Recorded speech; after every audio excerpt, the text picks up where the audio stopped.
Nama saya Isra Gina Heri Fitria, saya mahasiswa semester 5 jurusan Pendidikan Guru Sekolah Dasar dari Universitas Islam Al-Ihya Cibubur. Perkenankan untuk meminta waktu sebentar Ibu, mau menanyakan beberapa hal. Sebelumnya, bisakah Ibu memperkenalkan diri terlebih dahulu? Ya, baik. Bismillahirrahmanirrahim. Terima kasih, Neng Dina. Nama saya Ana Rostiari Sari. Saya seorang guru di SD Negeri 2 Korea dan sekarang ini jadi wali kelas 6. Ya. Sebelumnya Ibu di SD Negeri 2 Korea ini sudah lama mengajar? Sudah, alhamdulillah sudah lama, sekitar 18 tahun. Iya.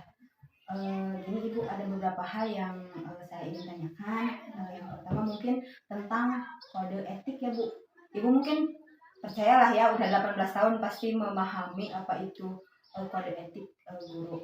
Di sini sebagai seorang guru gitu, seperti apakah Ibu memaknai kode etik guru? Ya, kode etik guru.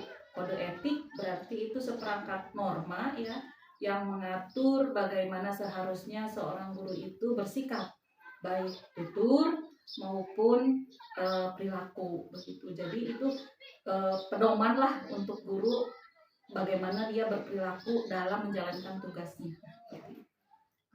Dalam kode etik guru tadi kata Ibu kan mengatur sikap ya Bu, perilaku seorang guru gitu dalam menjalankan tugasnya. Menurut Ibu sendiri, sikap dan perilaku yang bagaimana gitu Bu yang diatur dalam kode etik guru tersebut? Ya, seperti misalnya berperilaku sopan, kemudian bertutur kata yang baik, kemudian menaati peraturan, disiplin, juga harus tanggung jawab dalam mengajar dan mendidik peserta didiknya. Karena bagaimanapun guru itu kan seperti kata pepatah, digugu dan ditiru. Ya. Terus menurut Ibu sendiri gitu, apakah sekarang ini para guru di Indonesia sudah menjalankan tugas profesionalnya sesuai dengan kode etik Bu? Menurut Ibu gitu, menurut pandangan Ibu?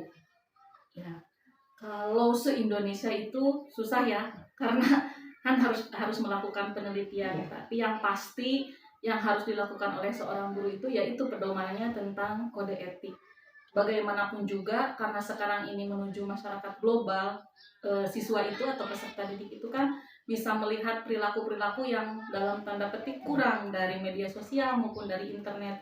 Jadi tugas gurunya itu memang semakin berat. Kalau masalah sudah melakukan atau belum, ya saya pribadi hanya bisa berupaya untuk melakukan segala macam yang ada di dalam kode etik itu dalam kehidupan, dalam melaksanakan tugas sehari-hari di sekolah begitu. Baik. Menurut Ibu sendiri, bagaimana sih perilaku guru profesional dalam menjalin hubungan dengan peserta didik tersebut, Bu? Menjalin hubungan dengan peserta didik. Iya. Ya, ini lagi-lagi menjadi kompleks di zaman yang sekarang ya.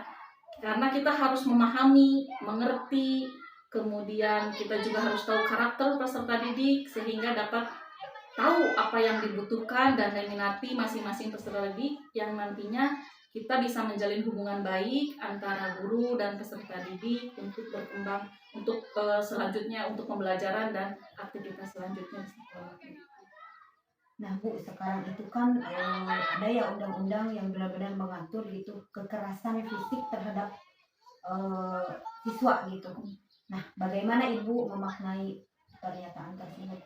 Kekerasan fisik terhadap siswa. Ya, memang sebaiknya kekerasan fisik itu dihindari ya dalam menghukum seorang siswa atau menegur gitu, karena ditegur saja baik-baik dengan bahasa yang baik, dengan nasihat-nasihat yang baik, serta dengan kata-kata yang baik lah, pendekatan terhadap anaknya itu dengan kata-kata yang baik supaya si anak ini tidak trauma. Karena biasanya kalau kekerasan fisik mungkin itu akan trauma kepada siswa, bukan hanya sekarang saja, mungkin sampai nanti ke depannya siswa akan banyak trauma. Lalu sejauh mana Ibu mungkin kan ada komunikasi atau menjalin hubungan dengan orang tua ya Bu? Ya. Nah, sejauh mana Ibu menjalin kerjasama dengan orang tua dalam menjalankan profesi Ibu? Ya. Kerjasama antara orang tua dan guru, ya orang tua murid khususnya dengan guru itu sangat diperlukan karena tanggung jawab pendidikan dan moral anak merupakan tanggung jawab bersama. Apalagi waktu anak itu lebih banyak di rumah daripada di sekolah. Nah, sehingga eh, hubungan atau kerjasama dengan orang tua murid ini sangat diperlukan agar pembelajaran yang diterima di sekolah juga nyambung dengan apa yang diberikan oleh orang tua atau dinasihatkan oleh orang tua di rumah begitu. Jadi memang harus ada kerjasama untuk terutama tentang moral ya dan akhlak ya, itu harus ada kerjasama ya. Minimal kalau misalnya ada sesuatu hal yang dari anak itu suatu masalah atau suatu gejala, bisa orang tuanya dipanggil agar kita bisa tahu di rumah bagaimana, di sekolah bagaimana, dan menyambungkannya dengan anak, dengan perilaku anak, sehingga kita tahu inti masalahnya di mana, bisa mencari jalan keluarnya bagaimana untuk anak tersebut. Baik, nah Bu, dilewat nih Bu, langsung dilewat dulu baterin karena nomor 9 tentang organisasi. Oke, Ya. Baik, ini kita mungkin alih ke tentang organisasi ya Bu. Di dalam profesi guru itu kan ada sebuah organisasi gitu ya.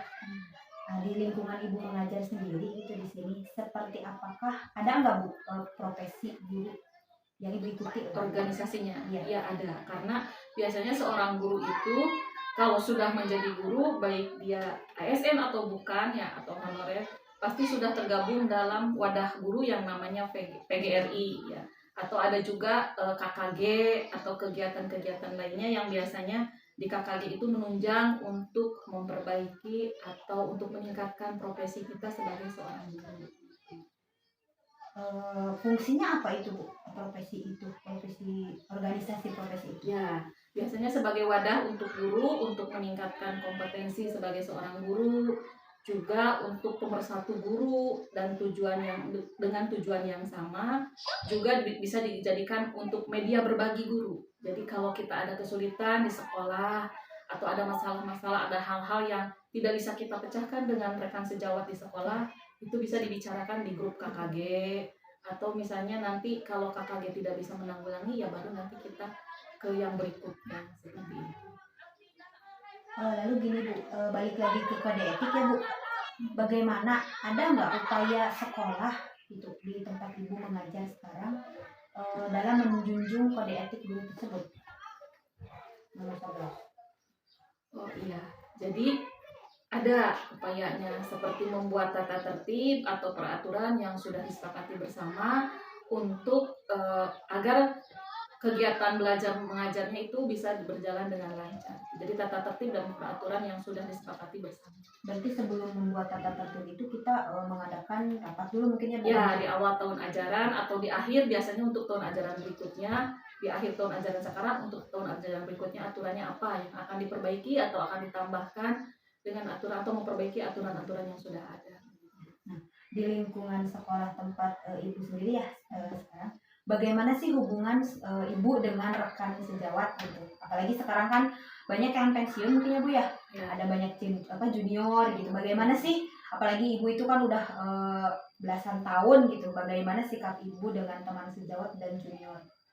Ya, karena kita ini di sekolah itu satu keluarga, juga bertemu setiap hari, ya tentunya hubungan kita harus dijaga dengan baik. Dengan yang lebih senior ya kita juga harus hormat, dengan yang lebih junior juga kita ya sama-sama saling menghormati. Bisa juga sama-sama saling berbagi jika ada masalah, kita bicarakan di kantor ketika sedang istirahat atau sedang rapat, kita bisa berdiskusi tentang apa yang terjadi dengan siswa dan lain sebagainya. Juga saling membantu apabila ada guru lain yang mendapat tugas tambahan, tapi dia merasa kerepotan ya, bukan kesulitan, kerepotan karena kan masing-masing punya tugas di kelas. Nah di sini mengenai kode etik tadi juga ya Bu, kembali adakah tindakan atau sanksi Bu ketika kita misalnya atau ketika ada seorang guru yang melanggar gitu? Ya, sanksi pasti ada ya. Sanksinya itu biasanya kalau dari yang ringan dulu, biasanya dari rekan sejawat yang menasehati gitu. Kalau sanksi sedangnya ya biasanya dipanggil kepala sekolah atau dinasehati oleh kepala sekolah, dan kalau sudah berat ya pasti nanti oleh dinas yang berwenang, ya bisa kepala dinas atau misalnya kepala dinas kabupaten atau kecamatan. Itu kalau sudah berat. Nah, selanjutnya akhir-akhir ini kan banyak sekali perubahannya Bu di dalam kurikulum juga, perpindahannya itu menurut saya sendiri yang mungkin mengamati gitu, banyak terjadi perubahan. Nah, bagaimana sih Ibu menghadapi perubahan kurikulum yang mungkin sangat cepat, mungkin ya dibilang sangat cepat? Baik.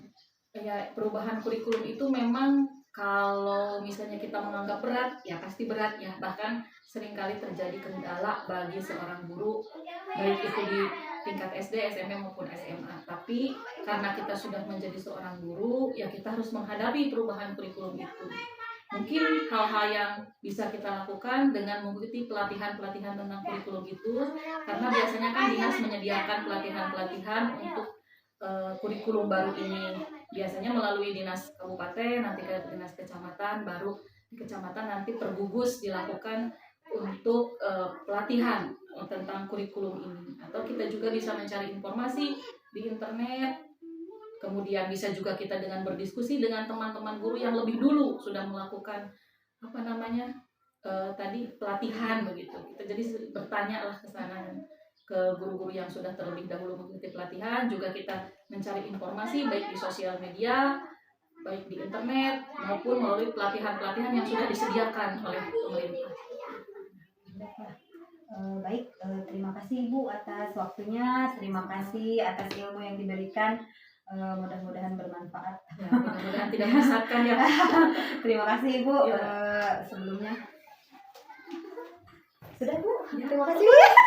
Sally.